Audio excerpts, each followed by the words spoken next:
The Far Quest, The Chronicles of Cursoon, Book 1, by R. Jason Lynch, copyright 2016, EMP 2023, all rights reserved.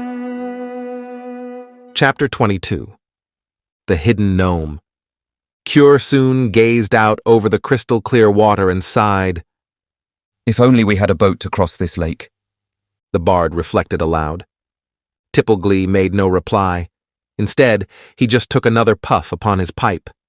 Still thinking out loud, Cursoon scratched his beard absent-mindedly. I wish I knew who made that musical bridge near your home. I'm sure a craftsman like that could also make us a fine little boat. You do, the little man answered under his breath with a slight hint of pride. Oblivious, Cursoon replied. I do what? Tipple scowled. You do know the man who made the bridge. Finally understanding what Tipple was implying, the bard responded with obvious disbelief. Wait, you made it? And why not? The little man growled with contempt. Cursoon eyed Tipple with a look of contemplation. Well, if that's the case, do you think you could build us a sturdy little boat? If that's the case! Tipple echoed with growing rage. His face grew as red as the pointed biggin upon his head. Jumping to his feet, he snatched the wine-colored cap off, exposing, for the first time in Cursoon's viewing, his bald head and his two large pointed ears. Unlike the dark reddish-tan skin of his face and hands, his naked scalp was bright white, for clearly it had never seen the sun. A half-circle of curling gray hair bordered his bald head and hung down to his thin shoulders. The little man gestured angrily at his pointed ears. I'm a gnome, he exploded. And there's naught that my race can't fashion from wood, so long as there's any to be had. Cursoon's mouth fell open, forming an expression of complete and utter amazement. He had never seen the little old man without his pointed biggin, and so he had no idea that Tipple was anything other than a very small common man. The gnome returned Cursoon's stunned gape with a searing glare, and then replaced his cap without bothering to hide his pointed ears again.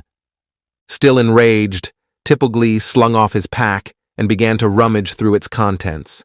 He brought forth all manner of woodworking tools from his bag, making it seem as though it had no bottom. With a small axe selected, he strolled back into the forest the same way they had come. I didn't mean to offend, Cursoon called after the grumpy little man with exasperation. How was I to know you're a gnome? Only days ago I didn't even know trolls still walked in Riven. Next, I suppose you'll be telling me that goblins are still in the world too. He added under his breath as he followed the little man. They are! Tipple replied without looking at the other man, and then tapped the head of his axe upon the trunk of a tree. Wait! The bard almost shouted. What? Purposefully ignoring him, Tipple went to another tree and knocked on it too while surveying the forest. Trolls, gnomes and goblins, Cursoon exclaimed. What's next? Still not answering, Tipple tapped yet another tree with his axe. As was often the case with the bard, he was suddenly distracted from his bewilderment. Looking back toward the lake, he asked with a perplexed tone, Wouldn't it be more convenient to use the trees closer to the shore? Again, the gnome gave no reply. Leaning against an oak, Cursoon asked irritably, So what's wrong with this tree? Like most bards, he hated being ignored. Wordlessly, Tipple came over and inspected the oak upon which Cursoon leaned and then gaped at him with an expression of horror mixed with disgust. Cut down a living tree? Do you know what she'd say if ever she found out I did any such thing? The gnome growled. Who? Cursoon replied, completely confused. Sometimes he felt like the old man spoke an entirely different language. Tipple eyed him for a moment and then barked, No living trees! After a few minutes, the old gnome finally located a tree in which there was no longer life, and yet it was free of rot. Thus, with what almost looked like a smile, the little man went to work, and it was not long before the tree was felled, and many planks and boards were harvested. Giving up on getting any answers from Tipple Cure soon made multiple trips to the shore, carrying the lumber produced by his smaller companion. He piled the worked wood into a tidy stack, and between these trips, the bard made ready their camp by starting a fire and cooking a small dinner. However, he was forced to leave meat out of the stew he was preparing because he had none. It was well after dusk when Tipple finally strolled into camp. The smell of food cooking was a welcomed aroma to his long, gnomish nose. Though he sat down with a tired slump, there was a contented expression upon his aged face, for gnomes love to work with wood. Sorry, but there's no meat in it, the bard mumbled to Tipple as he handed him a bowl of the vegetable stew. Though I'm not unskilled with the bow, it does me little good. I've never been able to bring myself to kill anything I have ever hunted. The gnome offered a grunt of thanks and began to eat without further comment. When his stew was gone, Tipple sat back with a satisfied sigh, took out his pipe, and lit it with a stick from the fire. As his pipe's sweet aroma filled the air, the gnome almost seemed happy. I'm as tired as a troll who's spent all his fury, Tipple grumbled, but even this sounded far less grumpy. This was the best mood Cure soon had ever seen him in. How thirsty good work makes me, the little man exclaimed, and then turned to search through his pack. However, when he lifted the empty wooden flask from his bag, he immediately noticed its weight. After tilting one ear toward the container and shaking it, he growled and dropped it back inside. As he muttered a curse, his pointed ears drooped with disappointment. Blunted axes. After a few seconds, Tipple looked at the bard and cleared his voice.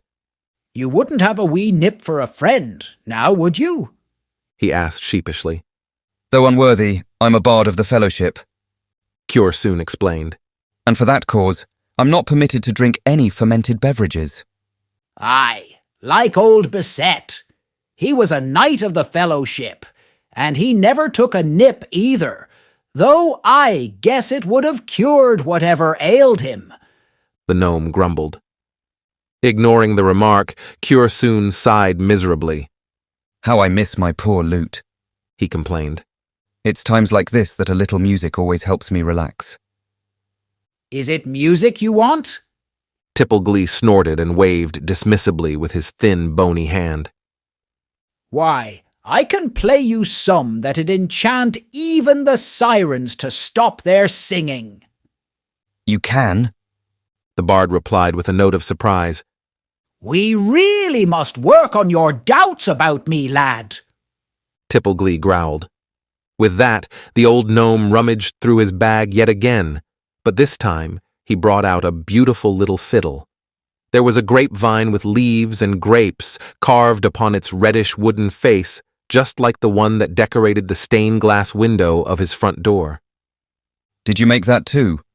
Cure soon asked with a curious smile.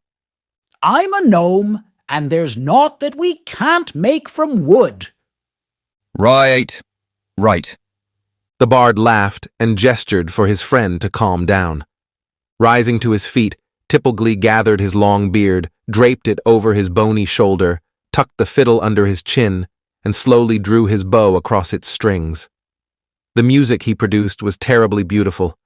It was sad and sweet, like the long kiss of two lovers soon to be parted. Cure soon looked amazed. He was beginning to realize that there were many things about this little man that he did not know. What other secrets hide behind his grumpy expression? The bard pondered for a moment. Shrugging the question away, Cure soon sat back and enjoyed the music. Tipple played the lovely melody for nearly an hour, and as his song floated out across the still lake, tiny pointed ears twitched in the darkness. Faintly glowing golden eyes turned to watch him, and little noses sniffed the night air.